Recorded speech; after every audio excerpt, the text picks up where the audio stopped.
Her name was Ada. She lived in a quiet part of Port Harcourt with her husband Chidi. He wasn't rich, but he was kind. Every evening he'd come home tired from his engineering job. Yet he'd still cook for her, pray with her, and make her feel safe. Their home was simple. No fancy cars, no vacations abroad. But it was filled with real love. But Ada's best friend Ngozi had other ideas. Ngozi lived a flashy life. Designer bags, yacht parties, rich boyfriends. She kept telling Ada, "You're too beautiful to suffer like this. Love is good, but money buys freedom." At first, Ada laughed it off, but slowly those words started to sink in. She began comparing her life to Ngozi's Instagram perfect world. Doubt crept in like poison. One night, Ngozi dragged Ada to a high-end lounge. There she met Victor, tall, charming, an oil executive with money to burn. He showered her with attention, compliments, flowers at her workplace. For the first time in years, Ada felt seen, desired. Victor promised the world, trips, houses, no more struggling. Ngozi whispered, "This is your chance. Leave before it's too late." The rain poured that evening.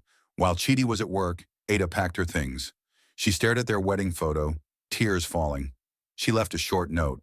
"I'm sorry, I need more than this." Chidi called endlessly. She didn't answer. Ngozi was waiting to celebrate. "Welcome to the big leagues, babe."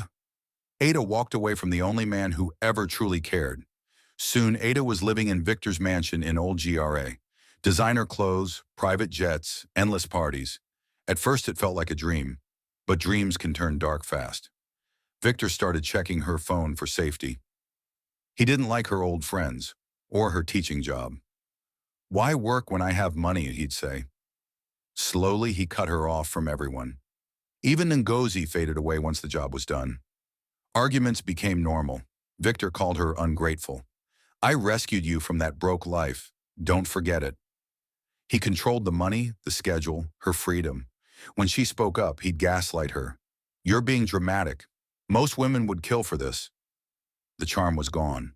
All that remained was control. Then Ada found out she was pregnant. She hoped it would change him. Instead, he grew colder. Kids are expensive, inconvenient. He suggested things she refused. One night, he locked her in the room when she mentioned her family.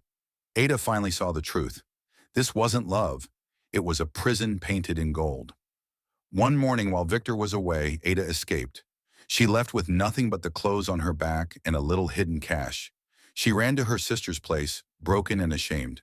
Chidi had moved on, remarried to someone who valued his heart. He didn't hate her, he just couldn't trust her again. Years later, Ada sits on a simple veranda, wiser but scarred.